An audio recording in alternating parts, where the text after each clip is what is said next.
Piece radio service സഹായിലേക്ക് വീണ്ടും എല്ലാവർക്കും സ്വാഗതം. KSRലെ ഡെഫിനിഷൻ എന്നുള്ള ഭാഗം നമ്മൾ ചർച്ച തുടരുന്നു. സർ, തുടരാം. ഓക്കെ, കഴിഞ്ഞ എപ്പിസോഡിൽ നമ്മൾ ജനറൽ റവന്യൂസ് എന്നുള്ള ഭാഗമെടുത്തു. അത് കംപ്ലീറ്റ് ചെയ്തു. ആൽഫബറ്റിക് ഓർഡറിലാണ് ഇത് അറേഞ്ച് ചെയ്തിട്ടുള്ളത് ഞാൻ നേരത്തെ സൂചിപ്പിക്കുകയുണ്ടായി. അപ്പോൾ അടുത്തത് ഗവൺമെൻറ്, ഗ്രാറ്റുവിറ്റി എന്ന രണ്ട് ടോപ്പിക്കുകളാണ്. ഗവൺമെൻറ് അറിയാമല്ലോ, ഗവൺമെൻറ് ഓഫ് കേരള, സർക്കാർ, അതിന് കൂടുതൽ പറയേണ്ടതില്ല. മറ്റൊന്ന് ഗ്രാറ്റുവിറ്റി എന്നാണ്. ഗ്രാറ്റുവിറ്റി എന്നുകൊണ്ട് ഉദ്ദേശിക്കുന്നത് പെൻഷനിൽ കാണാനേ ഇവിടെ പറയുന്നുള്ളൂ. പക്ഷേ gratuity means a lump sum payment made to an officer at the due to quit the service എന്നാണ്. സർവീസ് വിടുന്നത് കൊണ്ട് due to quit the service, quit ചെയ്യുമ്പോൾ കൊടുക്കുന്നതാണ്. എങ്ങനെ? ഈവൻ ബൈ ഡെത്ത് ആണെങ്കിൽ പോലും അത് കൊടുക്കും. കാരണം അത് ലീഗൽ ഹയേഴ്സിന് കൊടുക്കും. അപ്പോൾ എന്താണ് ഗ്രാറ്റുവിറ്റി എന്നുകൊണ്ട് ഉദ്ദേശിക്കുന്നത്? നമ്മൾ സർവീസ് ചെയ്യുന്ന ഒരാൾ ആ സർവീസ് അവസാനിപ്പിച്ച് പോകുമ്പോൾ അദ്ദേഹത്തിന് തൃപ്തിയായിട്ട് കൊടുക്കുന്ന ഒരു സംഭവത്തെയാണ് എന്ത് പറയുന്നത്? ഗ്രാറ്റുവിറ്റി എന്ന് പറയുന്നത്. ഞാനതിന് ലൈവ് ക്ലാസ്സുകളിലൊക്കെ എക്സാമ്പിൾ പറയില്ല. ഇപ്പോൾ നമ്മുടെ വീട്ടിലൊരു കൊച്ച് അത്യാവശ്യം സഹായത്തിനൊക്കെയാണ് വരുന്നത്. ഒരു പെൺകൊച്ച് സെർവൻറ്റ് എന്ന നിലക്ക് വീട്ടുകാരെ സഹായിക്കാൻ വേണ്ടി വരും. നമ്മൾ 5,000 രൂപ ശമ്പളമൊക്കെ കൊടുക്കുന്നുണ്ട്. കുറച്ചു കാലമായി നമ്മുടെ അടുത്ത് വന്നിട്ട് ഒരു 4-5 കൊല്ലമൊക്കെ ആയി. അങ്ങനെ ഇരിക്കുമ്പോൾ അവൾക്ക് കല്യാണമൊക്കെ ശരിയായി. അപ്പോൾ അവൾ നമ്മളിൽ നിന്ന് പിന്നെ ഇനി നമ്മളെ അടുത്ത് വരില്ല, തിരിച്ചാ വീട്ടിലേക്ക് പോവുകയാണ്. അവളെ ലാവണത്തിലേക്ക് പോകും. നമ്മൾ എന്ത് ചെയ്യും? ഒരു ഗിഫ്റ്റ് എന്നുള്ള നിലക്ക് പോകുമ്പോൾ എന്ത് കൊടുക്കും? 1-2 മാസത്തെ ശമ്പളം കൂടി, നിലവിലുള്ള ശമ്പളത്തോട് കൂടെ ഒരു 1-2 മാസത്തെ ശമ്പളം കൂടി അധികം കൊടുക്കും. ഏതായാലും എൻ്റെ കല്യാണമൊക്കെ അല്ലേ, സന്തോഷിപ്പിച്ച് പറഞ്ഞേക്കും. ഇങ്ങനെ സന്തോഷിപ്പിച്ച് പറഞ്ഞേക്കുന്ന ഒരു രീതിയുണ്ട്. ഈ കൊടുതി നാടൻ ശൈലിയിലുണ്ട്.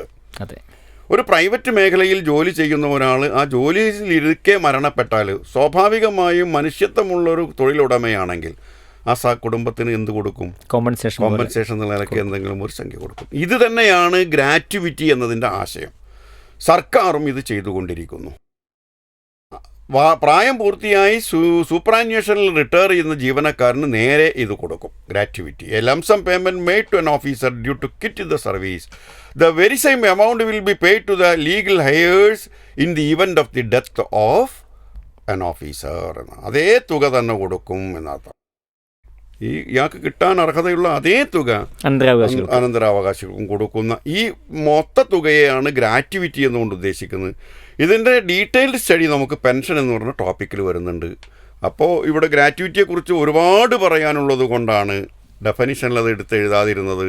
ഗ്രാറ്റുവിറ്റി, DCRG എന്നും വ്യത്യസ്തമായിരിക്കുന്ന മേഖലകളുണ്ട്. അതിൻ്റെ ഡീറ്റെയിൽസ് പെൻഷൻ്റെ ടോപ്പിക്കിലുണ്ട്, ഡീറ്റെയിൽസ് പെൻഷനിൽ ഉണ്ട് എന്നുള്ളതാണ് നേരത്തെ കഴിഞ്ഞ എപ്പിസോഡിൽ കാണാൻ കഴിയുന്നതാണ് എന്നർത്ഥം. അടുത്തത് ഹെഡ് ഓഫ് ദി ഡിപ്പാർട്ട്മെൻറ്റ് എന്നാണ്. വകുപ്പ് അധ്യക്ഷന്മാർ.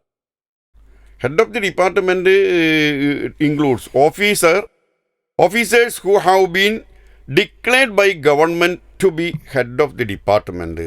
ഡിപ്പാർട്ട്മെൻറ്റ് വകുപ്പ് തലവനാണെന്ന് സർക്കാർ നിർദ്ദേശിക്കുന്നവരും അങ്ങനെ പറയുന്ന അവരൊക്കെ തന്നെ ഹെഡ് ഓഫ് ഓഫീസ് അല്ല, ഡിപ്പാർട്ട്മെൻറ്റ് വകുപ്പ് മേധാവികൾ എന്ന് പറയുന്നത്. ഇപ്പോൾ പോലീസിലാണെങ്കിൽ ഡയറക്ടർ ജനറൽ ഓഫ് പോലീസ് എന്നാണ്, DGP ആണ്. പൊതുവിദ്യാഭ്യാസത്തിലാണെങ്കിൽ director of general education DGE ആണ്. പഞ്ചായത്തിലാണെങ്കിൽ ഡയറക്ടർ ഓഫ് പഞ്ചായത്ത് എന്ന് പറയുന്നു, പഞ്ചായത്ത് സർവീസ് എന്ന് പറയും. ഹെൽത്തിലാണെങ്കിലോ director of health service DHS. ഇങ്ങനെ പറയുന്ന ഇവരെയാണ് എന്ത് പറയുന്നത്? ഹെഡ് ഓഫ് ദി ഡിപ്പാർട്ട്മെൻറ്റ് എന്ന് പറയുന്നത്. അടുത്തത് ഹോളിഡേ എന്നാണ്, അവധി. ഏറ്റവും ഇഷ്ടമുള്ള സർക്കാർ ജീവനക്കാർക്ക്, അധ്യാപകർക്കൊക്കെ ഏറ്റവും ഇഷ്ടമുള്ള കാര്യമാണ് അവധി എന്നാണ്. അവധി കിട്ടുക എന്ന് പറഞ്ഞാൽ വലിയ സന്തോഷമാണ്. ഈ പത്രത്തിലൊക്കെ കുട്ടികൾ രാവിലെ ചെന്ന് സ്കൂളിന് അവധി ഉണ്ടോ എന്ന് മാത്രം നോക്കുക. അവധി എന്ന് പറയുന്നത് സന്തോഷമുള്ള കാര്യമാണ്. ഹോളിഡേ എന്ന് പറഞ്ഞാൽ എന്താണ് ഹോളിഡേ?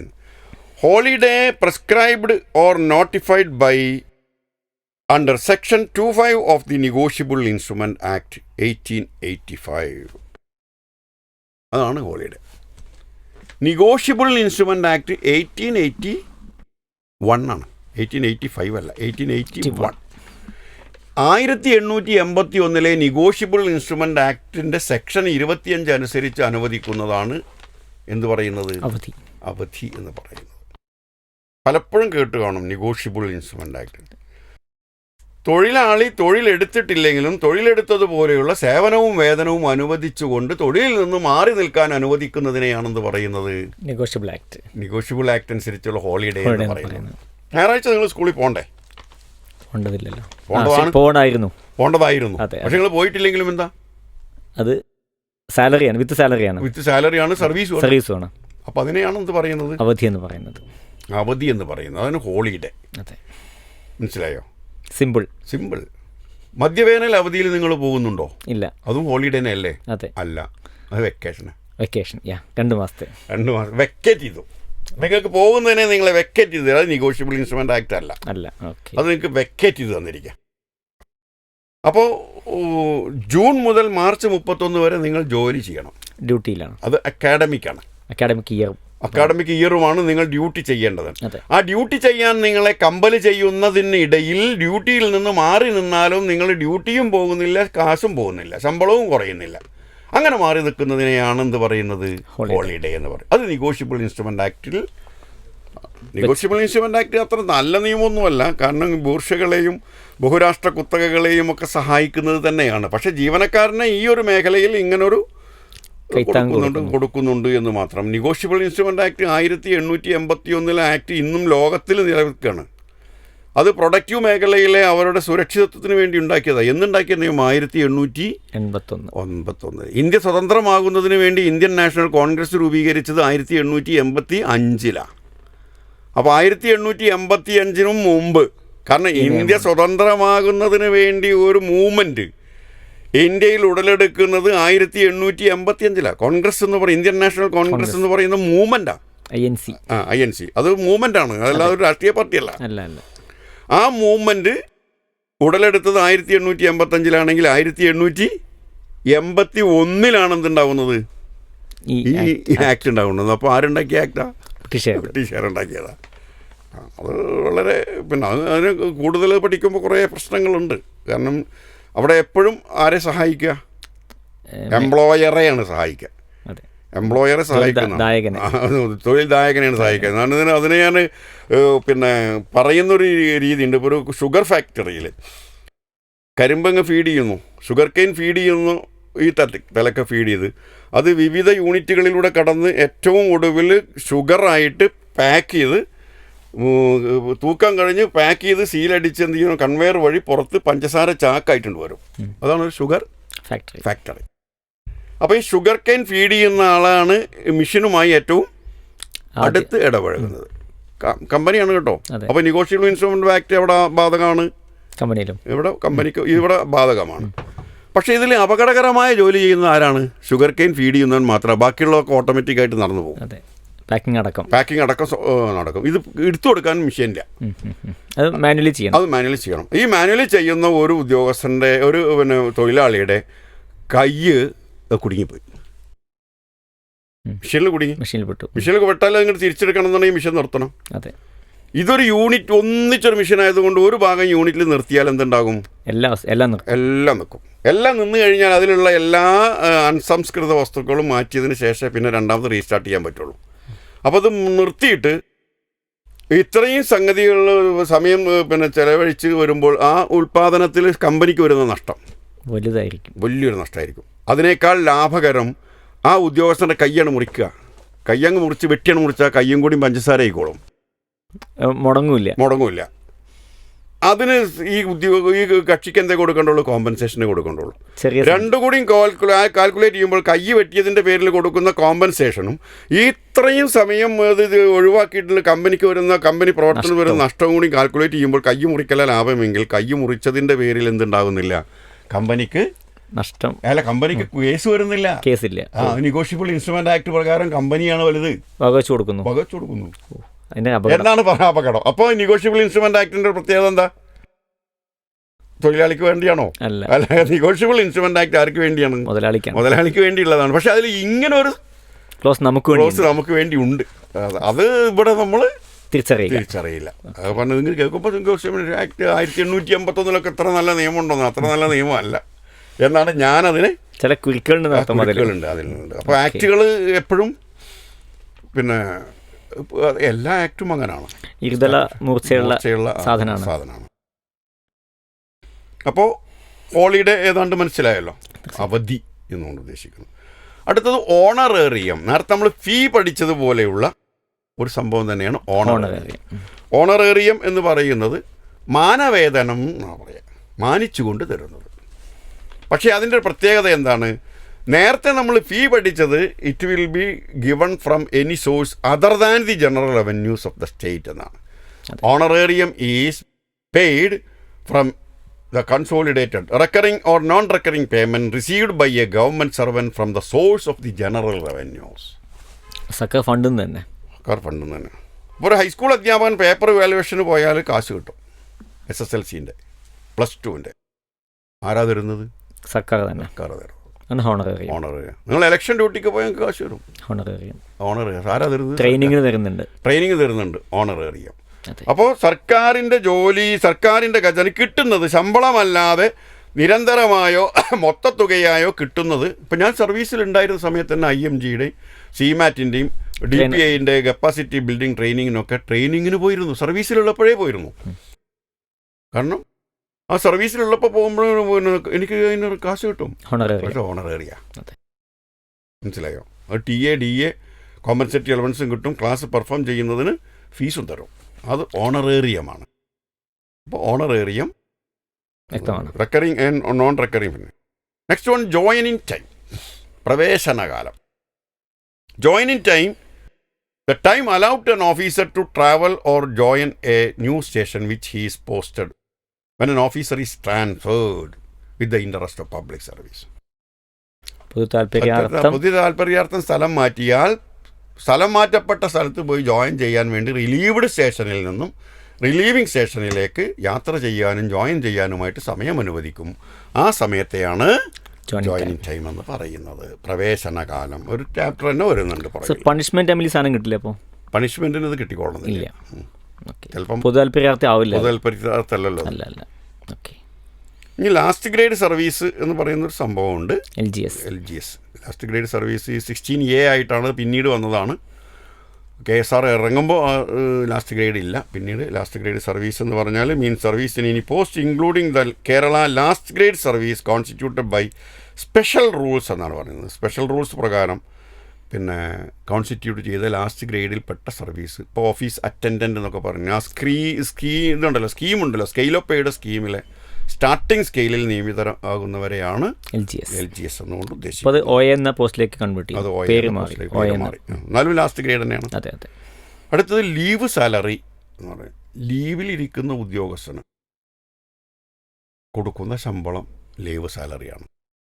കമ്മ്യൂട്ടർ ലീവിലിരിക്കുമ്പോൾ, ഹാഫ് പേ ലീവിലിരിക്കുമ്പോൾ, ഏൺഡ് ലീവ് എടുത്തിരിക്കുമ്പോൾ, മെറ്റേണിറ്റി ലീവിലിരിക്കുമ്പോൾ, അങ്ങനെ നിരവധി തരം ലീവുകൾ. കഴിഞ്ഞ ലീവിൻ്റെ ചാപ്റ്ററുകൾ നമ്മൾ എല്ലാ ലീവുകളെയും ചർച്ച ചെയ്തു. ഏതൊരു ലീവിലും ശൂന്യവേതന അവധി ഒഴിച്ച് ബാക്കി എല്ലാ ലീവുകൾക്കും ശമ്പളമുണ്ട്. ലീവ് അതിൻ്റെ പേരാണ് leave salary. Presumptive pay will be given while on leave is termed leave salary. Let's have a short break. Welcome back. സർവീസായി തുടരുന്നു സർ. നമ്മൾ ലീവ് സാലറിയാണ് ചർച്ച ചെയ്തിരുന്നത്. അടുത്തത് ലീൻ എന്ന് പറയും, ലാവണം. It is a right of an officer to continue the post permanently എന്നാണ്. സർക്കാർ ജോലിക്കുള്ള ഒരു പ്രത്യേകത അതാണ്. പിരിച്ചു വിടൂല. അത്രയും കുരുത്തക്കേട് കാണിച്ചാലേ എന്ത് ചെയ്യുള്ളൂ, വിടുള്ളൂ. ഇത് അടുത്ത ചാപ്റ്ററിൽ ജനറൽ കണ്ടീഷൻസ് ഓഫ് സർവീസിൽ ഒരു 15 മുതൽ 21 വരെയുള്ള റൂളുകൾ ഈ ലീനിനെ കുറിച്ച് എക്സ്പ്ലെയിൻ ചെയ്യുന്നുണ്ട്. ലീൻ എന്ന് പറഞ്ഞാൽ it is the title of an officer to hold substantively either immediately or termination of a period absence എന്ന് പറയും. അതായത് it is the right of an officer to continue the post permanently. സ്ഥിരമായി തുടരാൻ അവകാശമുണ്ട്. More than one person cannot have lien on one post and a person cannot have lien on more than one post at the same time. ഒരാൾക്കൊരു ലാവണം. ഒരു ലാവണം. അത് വളരെ നിർബന്ധമാണെന്നർത്ഥം. അപ്പോൾ lean എന്ന് പറയുന്നത് ഡിഫൈൻ ചെയ്യുന്നത് പലർക്കും മനസ്സിലാവാത്തൊരു സംഭവമാണ്. ലീൻ എന്ന് പറയുന്നത്, ലീന്, ക്ലെയിം രണ്ടാ. ക്ലെയിം എന്ന് പറയുന്ന ആൾക്ക് ക്ലെയിമൻ്റ് സർവീസിലില്ല. ആ ജോലി കിട്ടാനുള്ള അവകാശം അയാൾക്കുണ്ടെന്നുള്ളൂ.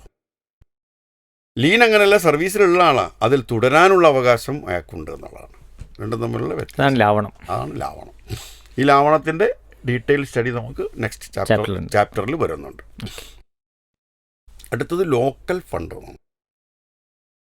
Local fund means revenues administered by any body under the control of government എന്നാണ്.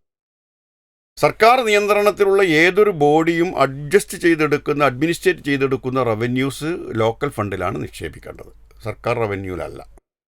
ഇപ്പോൾ പഞ്ചായത്ത് ഓൺ ഫണ്ട് എന്നൊക്കെ പറയും, PPF അല്ലേ, അത് ലോക്കൽ ഫണ്ട് ആണ്.